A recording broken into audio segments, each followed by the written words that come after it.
Let's talk about the Mexican Revolution. Woo-hoo! So, it started with Porfirio Diaz and his strict anti-re-election regime and the changes that he implemented. Diaz was a mestizo born in 1830 who ruled the Porfiriato for about 30 years after he seized power in 1876, and his primary objective was economic growth, which required political stability. He left no room for political advancement or formal opposition due to his Pano Palo policy, which means bread or club policy. This policy meant that anyone who resisted his rule was immediately offered a beneficial position with the government or military, and if they refused, the challenger would have an unfortunate accident. He had help from the Científicos, which upheld as a defense wall against anarchy, and used the military and rurals to provide it with its foundation and bring order to the country. He changed land acquisition policies by creating several laws, Diplomatic relationships, which would bring much needed capital into the country and restore Mexico's international prestige. The influx of foreign capital caused the volume of foreign trade to increase, the country gaining a dense network of railways, which was an enormous benefit for transporting goods. Although good did come from the Porfiriato regime, like modernization, there were significant social causes in which the rich became richer and the poor became poorer. During Porfirio regime, class structure in the hacienda system became more of an issue. Due to his agricultural reform, dissatisfaction grew with the Diaz regime, and caudillos became increasingly repressive. Peasants led strikes in response to their losing of land. Economic causes consisted of the foreign dependency, resulting in the economy to have no stability or control of either its growth or decay. Also, the decline of the world's silver markets and the Mexican sugar industry ultimately had a negative effect on the railroad and port business, as there was nothing to transport. Now time for some key figures during the revolution. As mentioned before, Diaz played a big role in causing the revolution. Many people wanted him out of power, including Francisco Madero. Madero was a member of the elite. He was an advocate of a democracy led by an elite and wrote a book called La Sucesión Presidencial en 1910, which was a bestseller that stated Madero's beliefs on how Diaz had kept Mexico from its true democratic destiny. By assuming the presidency term and called for Diaz to step down in 1910 and for free elections, Madero launched a revolution which ended with the peace treaty where Diaz agreed to resign and to go into exile. Pancho Villa was another important leader that formed the Division of the North, made up of mainly cowboys and ranch hands. His goal was to return the land to the poor. With General Pascual Orozco, Villa attacked Ciudad Juárez against Madero's order, which was instrumental in bringing Madero into power. Another leader was Emiliano Zapata, who demanded land for using poor farmers by using an army made up of peasants, where his slogan was Guerra y Libertad. He also wanted education for the poor, and his main goal was the political and economic emancipation of Mexico's peasantry. His ideology can be described as liberal bourgeois, a very conservative-sounding ideology called Zapatism, which was the need for aggression land reform policies by the government. Another key leader was Venustiano Carranza, who favored political reform but not social reform. He reluctantly accepted the provisions of the 1917 Constitution, establishing basic reforms in land ownership, control of natural resources, and labor and social legislation. He wanted to dissolve large estates and return land to Indians. He represented the view of the urban middle class. He also participated in various struggles against the Porfiriato regime to uphold the right of each zone to make its own decision. He also opposed U.S. intervention. It was against the U.S. occupation of Veracruz.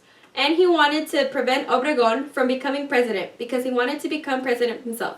But first, he had to destroy Diaz's regime. He also desired to initiate agrarian reform and wanted to implement a new constitution strongly based on the 1857 Constitution but altered to the 20th century. Okay, alright, so elected president of 1917, Carranza created the Mexican Constitution of 1917, which is the current constitution of Mexico today. The federal system that was established had a legislative branch which had two houses, the Senate and the Chamber of Deputies. The executive branch which had the president serve for 1 to 6 years, and judicial branch which had a Supreme Court. So here are the key parts of the Constitution. If I can have it. Dun dun dun dun dun. All right. Yeah, you can go away now. No. I can't read. Go away. God. Hey, Mom! So, number 1. People are protected by the rights in the Constitution. Shaw. Number 3, federal mandatory secular education for all. Number 4, men and women are equal under the law. Number 5, free to choose own profession. Number 6, freedom of speech and press, which is similar to the United States Constitution. All have the right to enter and travel and live where they please. Number 17, prohibit imprisonment for debt. Number 28, no private monopolies. That means everything was owned by the government. Number 32, Mexican citizens shall have priority over foreign and federal jobs and purchasing of land and property. So we saw that as an issue in the Mexican Revolution. 123, 8-hour work, right to unionize, and right to strike.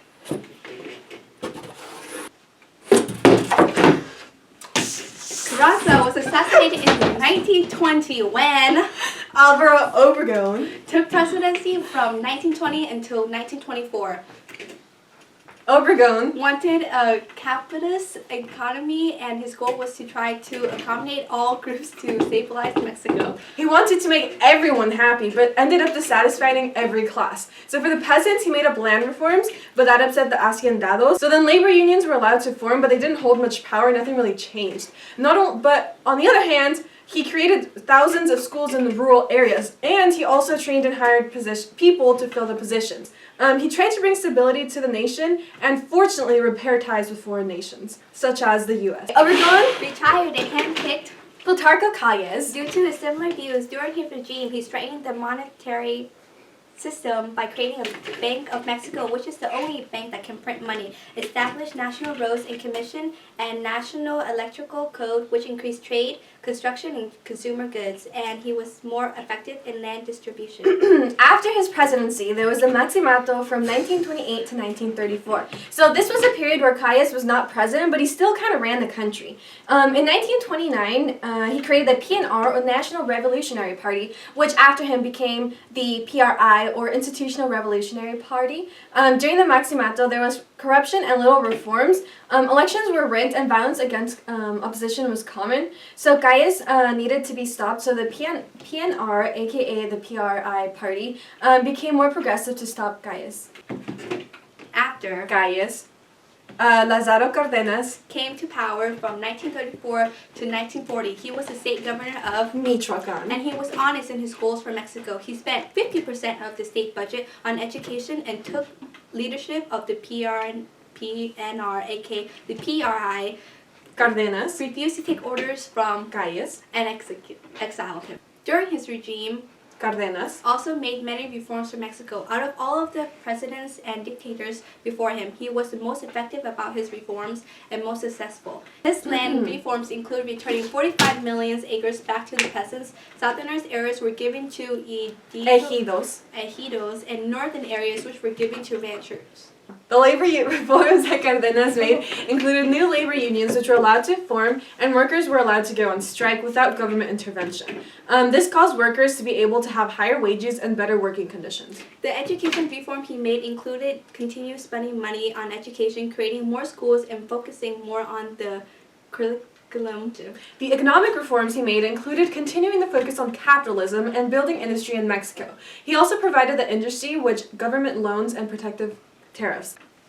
In 1938, due to labor conflicts in Mexico, he decided to nationalize the oil, in which he gained huge support from the entire nation and raised money to pay the oil companies. During his ruling, the standard of living increased for the average Mexican, and there was limited corruption in the government. After he left office, the following leaders became more corrupted and sided with the elite.